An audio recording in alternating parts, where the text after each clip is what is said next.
Hey everybody, it's Doc Remedy here with the tutorial. I'm going to call this one EQ Tutorial 1 Basics.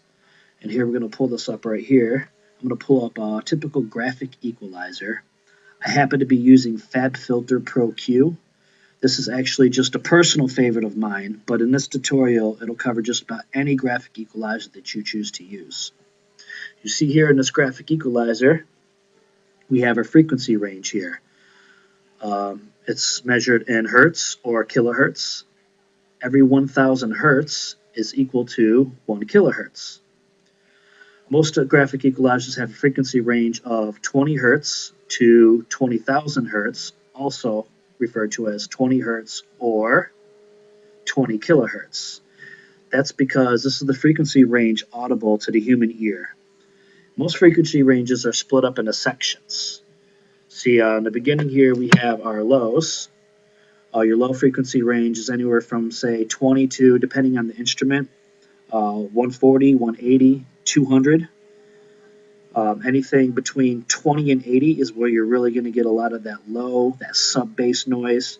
You're going to get more of the punch for your kicks and snares, maybe around 100, 200. And when you raise or lower the low end, what you're really doing is you're adjusting the bass or the boom sounds in any instrument, including vocals as well. It doesn't sound like a vocal will have a boom or a bass, but they really do. But we're going to get into that later. Next, we have our midsection. Our mids range from, say, 180, 200-ish, depending on your instrument, all the way up to right around 4,500 hertz or 4.5 kilohertz. Change this over here to be closer to 4.5. And when you adjust this parameter here in your mids, what you're doing is you're adjusting the brightness or how muddy a mix is. Last but not least, we have our highs. The highs range from, say, 4.5 kilohertz all the way up to about 20 kilohertz. And when you're adjusting this, what you're adjusting is how bright something is, how crisp it is, how sharp it is, how much air it's going to have.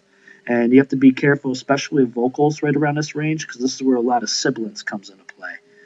Sibilance is where you get your very sharp S's, your sharp T's, your sharp P's, and all those. On some audio systems, especially car stereos and whatnot, you only see two frequency bands. You'll see the low and the treble.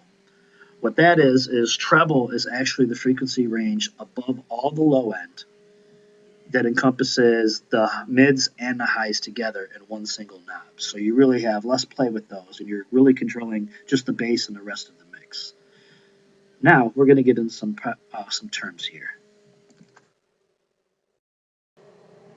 Okay, now let's discuss a few basic terms. Real basic, we're going to be discussing a low-pass filter, also referred to as a high cut.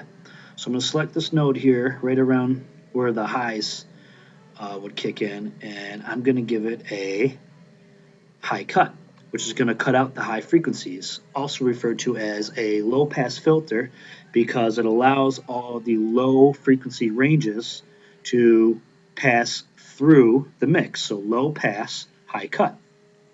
You want to add this to bigger, darker things like basses, bass lines, kick drums.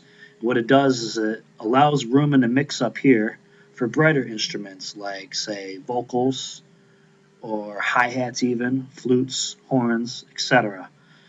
So there's that. And over here, we're going to select this node. We'll go over here where the low frequencies would kind of start right around here. And we're going to give it what's called a high-pass filter, also referred to as a low cut. Now, you want to call it a low cut because it cuts out the low frequencies, or a high pass filter because it allows the high frequencies to pass through the mix. This is something you might want to add to things like vocals or even instruments like flutes, horns, or some guitars, because what this is going to do, watch, let's turn off this. This is going to allow things when you add it to vocals like your bass lines, your kicks, to pass through this mix here and sit well in the mix without competing with all the roll-off harmonics and noise that would normally be carried by those instruments being piled on top of each other, causing a lot of unwanted noise. So you want to cut the low out of higher frequency instruments to allow the lower frequency instruments to fit into the mix. And then you also want to cut the high end out of a lot of lower instruments like basses, kicks, to allow higher frequency response instruments into the mix as well. So they all kind of have their own frequency and they're not competing with each other with all that unwanted room noise and harmonics of the instrument trailing off. So yeah, that's that. And now we're going to be talking about the terms boost and cut. Now we're going to be talking about the terms boost and cut. When you boost or cut, you're boosting or you're cutting a frequency.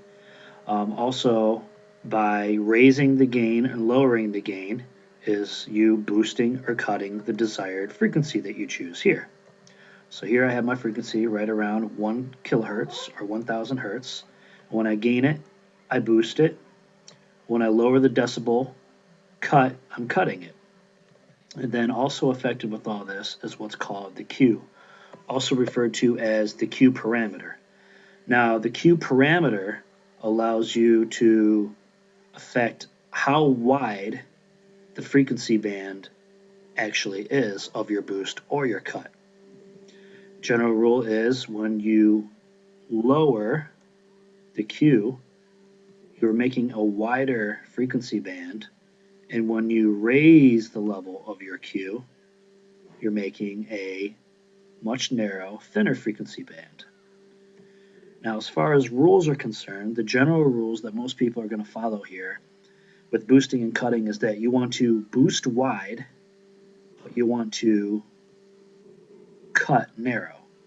Now, there's two reasons for this. Reason number one, when you're boosting frequencies, it often raises the overall volume or sound of the instrument or the mix that you're working on because the human ear tends to perceive increase in volume and decibels and boosts a lot more than it does decreases.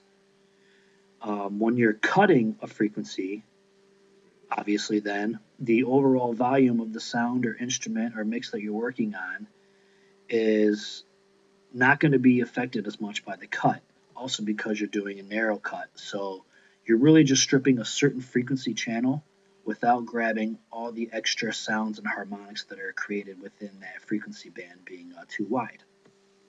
The second reason that you want to boost wide and cut narrow is because, like I said, it keeps a lot of the harmonics when you're boosting high.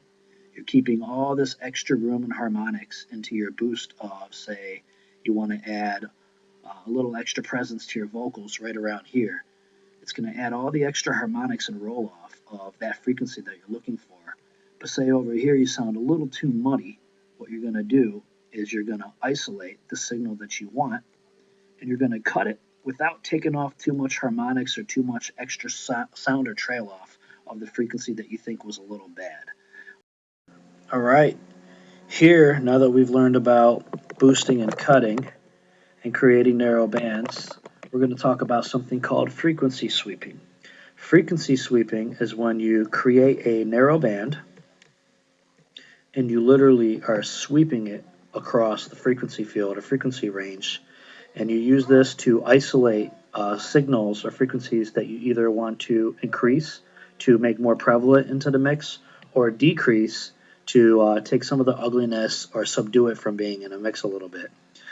So here we're going to play this track here. My buddy did all the guitar work and bass work. I just sequenced some basic drums. Shout out to my man Harley.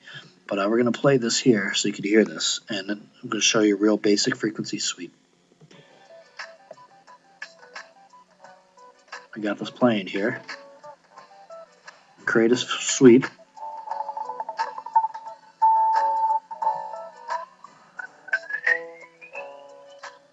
Here I was just picking up those frequencies there. Say I really like this. It has a lot of extra shine to it, but it's just too much, obviously, because I have it so high because I'm sweeping. So I'm going to take this frequency here that I like,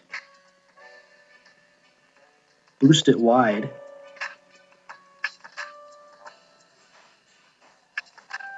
and make it pop a little bit more. Now I'm going to go down here to where a lot of our low end and bass is. We're going to create some frequency sweeping here so you can hear it.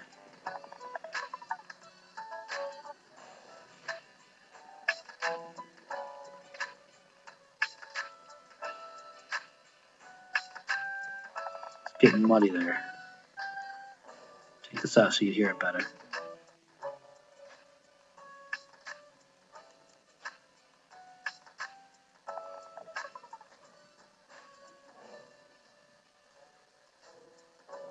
So say we want to take some of that out.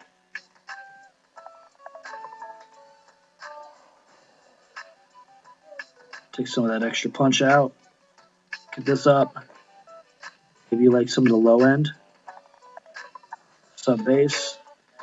And that is the basics of frequency sweeping. I hope you enjoyed this tutorial. EQ Tutorial 1 Basics. And hopefully I'll get in some more details with some more EQing and other VSTs that I hope to go through down the line for everybody in the future.